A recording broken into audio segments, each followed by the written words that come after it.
Me acabo de despertar y veo un esqueleto de cartón barato que brilla en la oscuridad, restos de Halloween, clavado en la puerta de mi armario. Y no, esta no es otra historia espeluznante en la que alguien o algo se ha estado escondiendo en el interior para emerger en la noche. Espero. Lo único que puedo ver en la oscuridad de mi habitación es el tenue resplandor verde pálido de esos viejos huesos amarillentos. Pero me temo que si me acerco a encender la lámpara de mi mesita de noche, también veré a mi viejo amigo David. O lo que quede de él.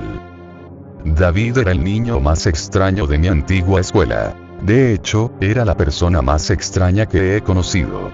A nadie más le gustó realmente. Incluso mi mamá, que suele ser la gente más amable, nunca parecía llamarlo por su nombre, siempre refiriéndose a él como ese chico.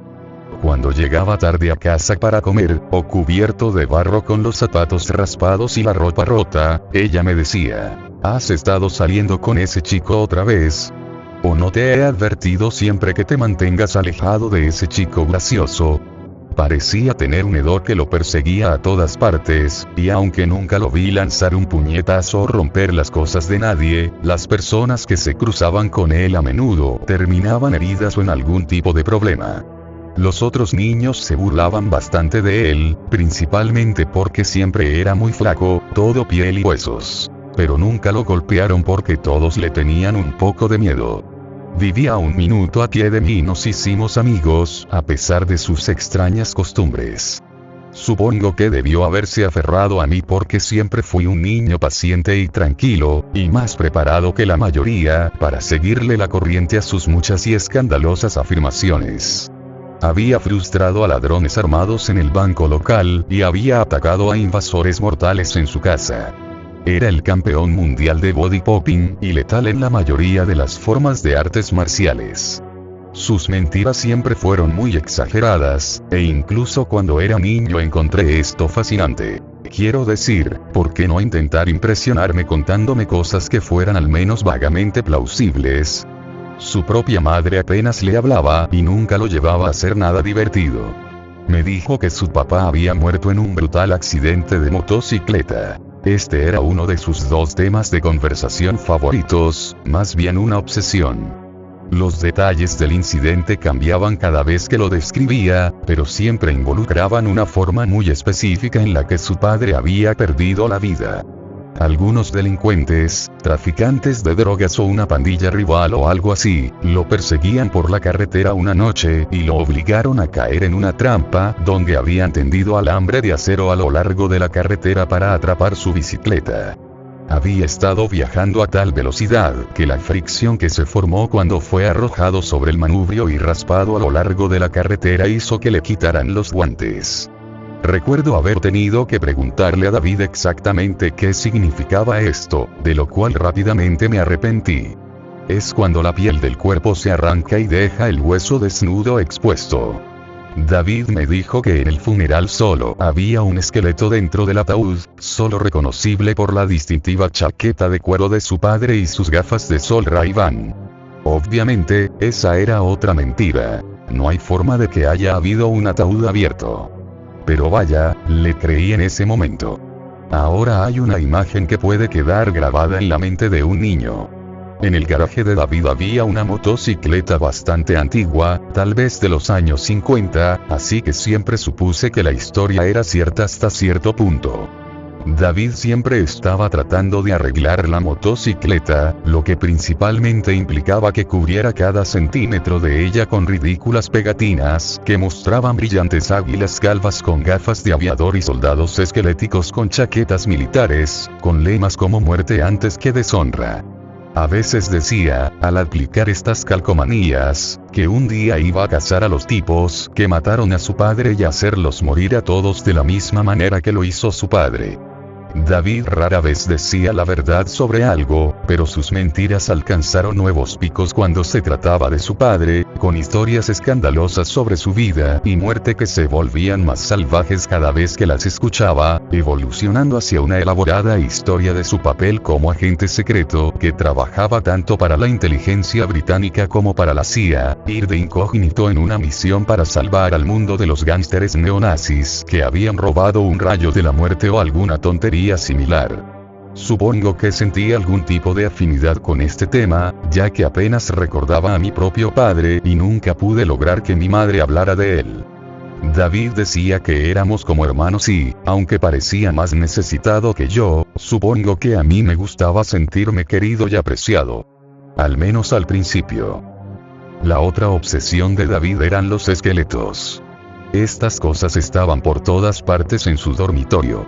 Kits de modelos de plástico, figuritas diminutas de dragones y mazmorras, incluso una de esas estatuas de anatomía de tamaño natural que se ven en los consultorios médicos en las viejas películas en blanco y negro. Tenía una gran colección.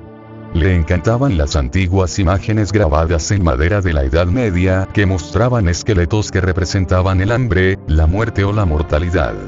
Esas fotografías siempre me daban escalofríos, pero la habitación de David estaba cubierta de ellas, generalmente robadas de libros de la biblioteca sobre la época medieval. Intentaba sin parar copiar estas imágenes y pegarlas en las paredes de su dormitorio, pero no era un gran artista y siempre terminaban luciendo aún más espeluznantes que antes. Su esqueleto favorito era el de cartón que puedo ver frente a mí, aunque no es más que un trozo de cartón de mal gusto, de tal vez 1 metro de alto con una sonrisa descarada en su rostro y extremidades que puedes girar en posición para hacerlo más o menos hacer un pequeño baile. Esto siempre solía estar prendido en su guardarropa, rodeado de sus muchos y extraños bocetos. Me dijo que los tipos que habían matado a su padre se lo habían dado la noche en que murió. Se despertó y lo encontró clavado allí, sonriéndole, y esto aparentemente había alimentado sus fantasías de que la muerte de su padre no había sido un accidente. Era un mensaje, me dijo David. Una advertencia, tal vez. Le pregunté por qué lo guardaba, y dijo que era para nunca olvidar que todos los vivos tenían un destino cruel que les esperaba. A menudo describía brillantemente un sueño recurrente, en el que se despertaba en medio de la noche, en una habitación con una sola puerta, bloqueada por un esqueleto viviente y sonriente, que le dejaba una sola opción para sobrevivir. David tuvo que coger el bisturí afilado como una navaja de encima de la cómoda junto a su cama, regalo del esqueleto, y hacer un uso drástico de ella para colarse por la única otra salida, que era una pequeña ventana, de apenas 1 pie de ancho, para emerger al otro lado nacido de nuevo completamente libre de miedo. Intenté ver algo positivo en su obsesión por los huesos humanos y, a veces, le sugerí que estudiara para ser cirujano cuando fuera mayor, pero su respuesta solía ser algo así como: quiero ayudar a los necesitados, no lastimarlos. A ellos. Los cirujanos pierden el tiempo cosiendo piel y vendando las heridas. ¿Por qué dejaría que la gente sufriera dentro de su piel? Este era un tema recurrente con David. Tenía la loca idea de que los seres vivos estarían de alguna manera mejor si nos despojáramos de nuestra propia piel, y se quejaba del calor que sentía, atrapado dentro de una asfixiante jaula de carne. Como dije, era un niño raro. Se jactaba de realizar experimentos secretos. Les ahorraré los detalles, pero básicamente afirmó que se estaba aflojando la cara para poder despegarla y mostrar su verdadero yo debajo. Probablemente te estarás preguntando por qué no huí ni 1 kilómetro de este canalla. Al final comencé a distanciarme. Soy un buen tipo, pero me gusta pensar que no soy estúpido. Empecé a poner excusas cada vez que me invitaba a su casa y me propuse no sentarme cerca de él en clases, aunque no podía evitarlo por completo. Siempre me encontraba en la cafetería y hacía un gran trabajo al retrasarme el almuerzo con sus ideas asquerosas. Mi mamá y yo nos mudamos de ese pueblo cuando yo tenía 10 años, sin mucho aviso, y sinceramente sentí un enorme alivio al dejar a David atrás. Hubo 2 incidentes, poco antes de que nos fuéramos, que realmente cimentaron la creencia en mi mente de que este tipo era quizás más que un poco raro, que tal vez era potencialmente peligroso. Me invitó a una pijamada en su casa y me dijo que sería una gran oportunidad para tomar algunas medidas y dar mis primeros pasos para deshacerme de mi carne caliente y pesada, como él dijo. Lo dijo de un modo completamente alegre y amigable, como si estuviera proponiendo una actividad de pijamada perfectamente normal. Por supuesto, inventé alguna excusa acerca de que mi mamá no me permitía dormir en su casa, lo cual probablemente era cierto. Aunque las ideas de David empezaron a perturbarme un poco, aún así lo descarté todo como una tontería, pensando que él estaba un poco molesto y desesperado por mis esfuerzos por evitar su compañía. Tal vez de alguna manera desordenada, estaba tratando de intrigarme para que siguiera siendo su amigo. Pero el segundo incidente me obligó a aceptar que este tipo no estaba simplemente jugando.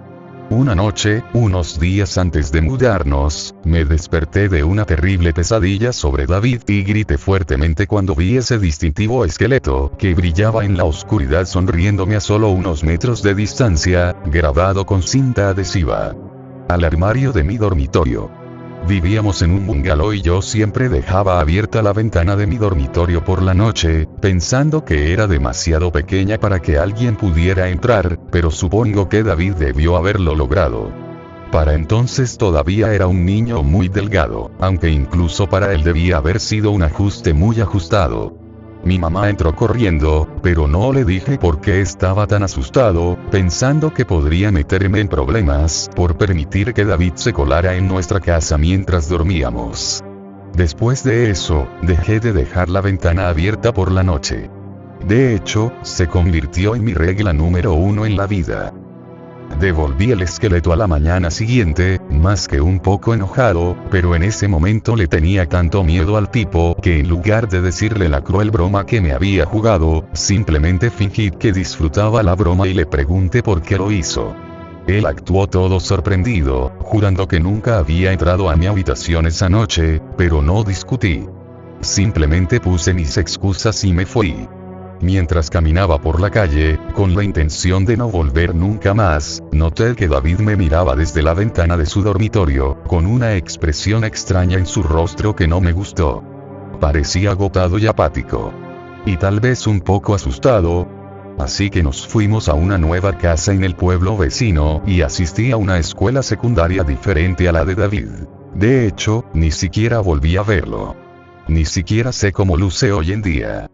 Un par de años más tarde descubrí por alguien que había conocido a algunos de los familiares de David que su padre no murió en un accidente de motocicleta. De hecho, no murió en absoluto, sino que se fue de casa, simplemente porque no le agradaba la madre de David, ni David. Lo que me hizo preguntarme de dónde diablos sacó este chico su obsesión con que la gente pierda la piel.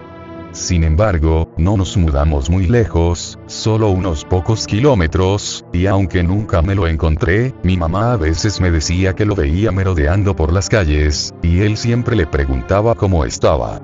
Una vez más, ella siempre se refería a él como ese niño y decía que deseaba que lo hubiéramos dejado atrás cuando dejamos nuestro antiguo hogar. Siempre me pareció muy extraño lo incómoda que él parecía hacerla sentir. Después de todo, él era solo un niño pequeño y delgado, que no tendría ninguna posibilidad en ningún tipo de pelea. Empecé a sospechar que tal vez mi mamá sabía cosas sobre David que guardaba bajo su sombrero.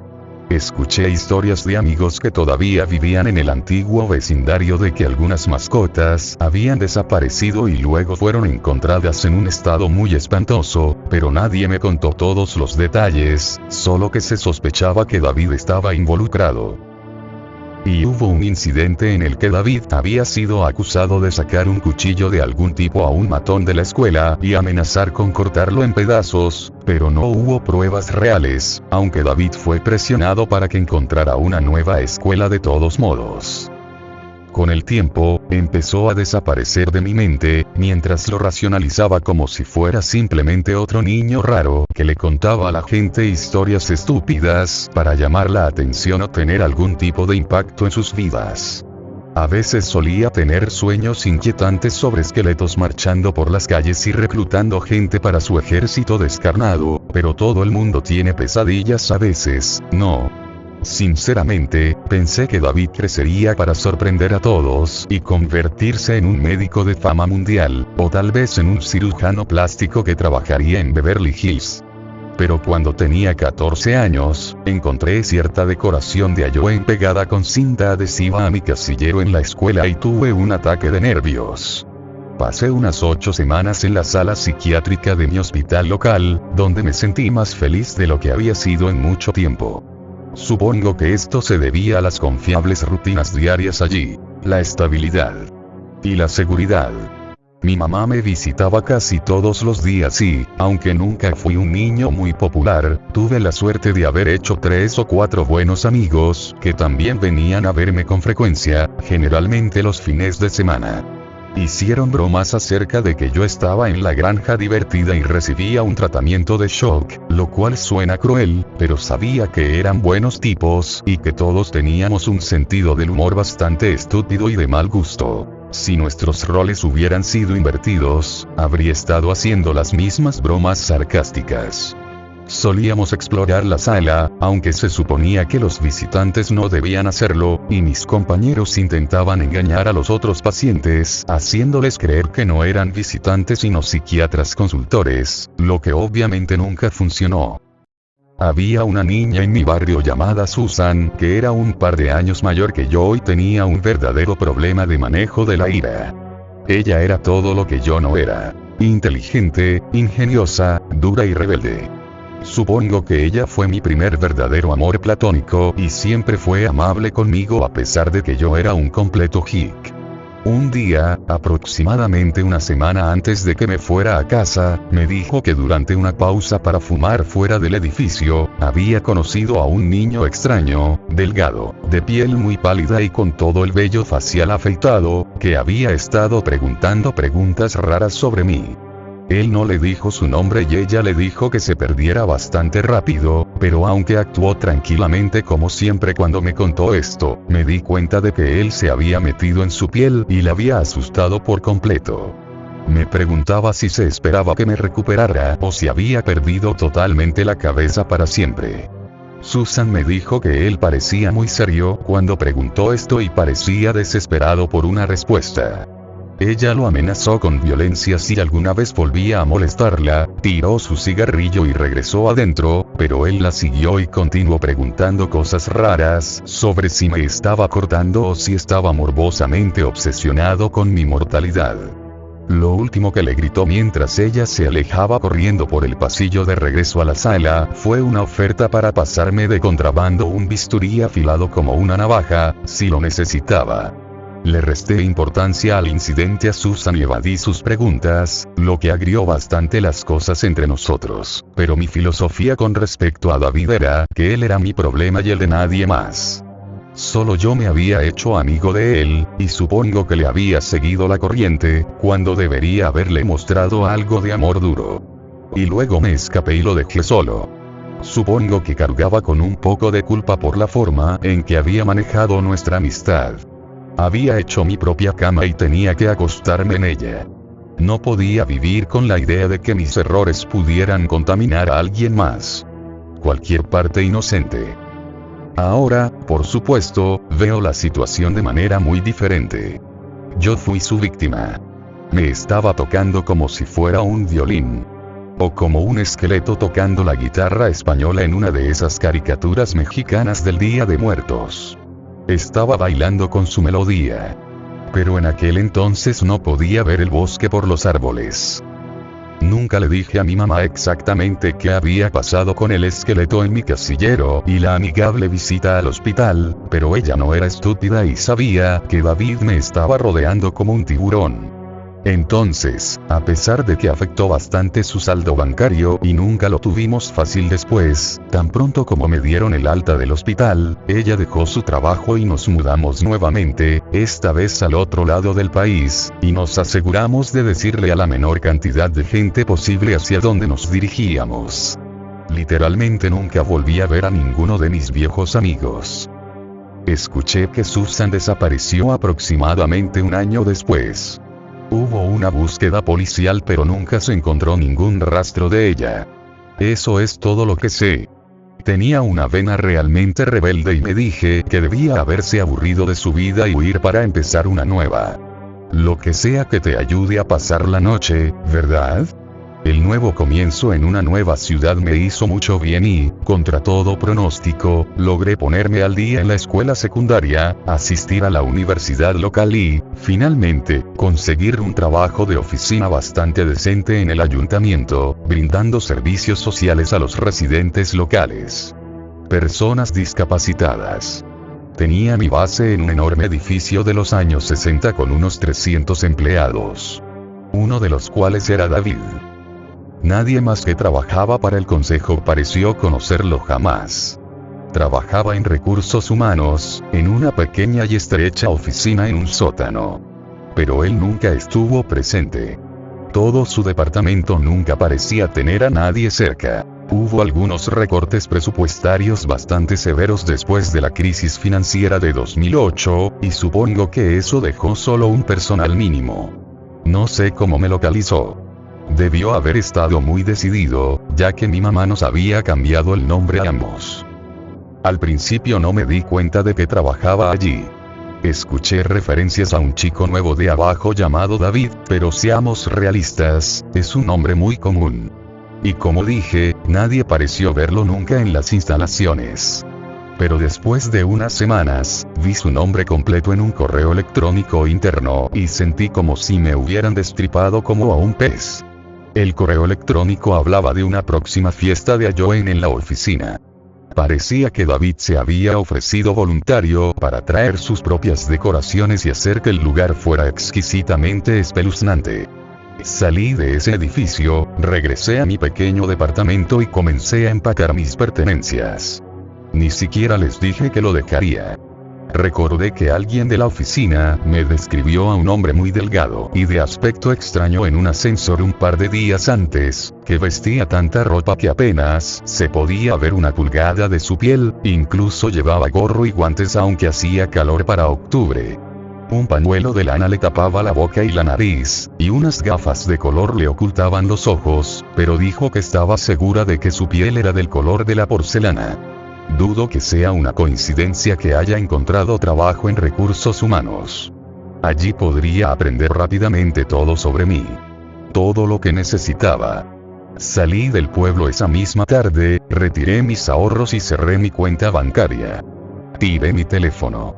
Compré un billete de autobús a una ciudad que nunca había visitado antes y alquilé una habitación barata. Esta habitación. Y abatido. Afortunadamente, mi mamá me había enseñado a tener siempre suficiente dinero en efectivo para poder salir corriendo. De todos modos, siempre podría vivir de forma muy frugal. Nunca comí mucho y evitaba situaciones sociales. Había desarrollado un terror a contarle a la gente sobre mí. Sobre mi antigua vida. Apenas he salido de esta habitación en meses. Hoy leí una historia en el periódico sobre un accidente de motocicleta realmente horrible que tuvo lugar no lejos de donde crecí. El hombre involucrado era de mediana edad. Reconocí su apellido. Los detalles eran vagos, solo algo acerca de que lo llevaron de urgencia al hospital después de chocar directamente con un cable de acero colocado a través de la tranquila carretera rural por la que conducía todos los días. Iba a exceso de velocidad cuando chocó contra el cable. Supongo que debió haber sido arrojado de cabeza sobre el asfalto. En esa situación, no hay mucho que una chaqueta y unos pantalones de cuero puedan hacer para salvarte el pellejo. Me quedé mirando la pequeña fotografía de su rostro durante mucho tiempo. Parecía vagamente familiar de alguna parte. La policía está pidiendo información sobre el incidente. Podría contactarlos, pensé. Pero tal vez mañana por la mañana. Primero necesitaba acostarme y cerrar los ojos. No quería pensar en nada en absoluto. Pensar es malo. Quería vaciar mi cabeza de todo. Y me sentí cálido. Muy cálido. Constreñido en mi piel. Quería quitarme mi pesado abrigo de carne y dejar que mis huesos se enfriaran. Dormí más profundamente que en meses, tal vez años, como si me hubieran quitado un gran peso de encima. Ahora estoy aquí, completamente despierto, en mi cama, mirando ese esqueleto. Su brillo se ha desvanecido con el paso del tiempo. Son las 3 a.m. Pronto la tenue luz de un nuevo día ayudará a mi vista, obligándome a enfrentar la presencia en mi habitación. La presencia en mi cabeza, en mi vida. Ahora he aprendido, por fin he aprendido que esto siempre ha estado ahí. Si corro, me seguirá y no me quedará ningún lugar donde esconderme. Hay una brisa fresca desde la ventana abierta de mi dormitorio. Supongo que he dejado que mi antigua regla de no dejar nunca ventanas abiertas caduque. Pensé que debería haber estado a salvo, ya que esa ventana es pequeña, tal vez 20 por 6 pulgadas. Nadie podría haber pasado entero. Pero la puerta de mi habitación está cerrada con llave desde adentro y no hay otra manera de entrar. David debe haber logrado pasar. O lo que queda de él. Apuesto que si alcanzo la lámpara de mi mesilla de noche también encontraré un bisturí.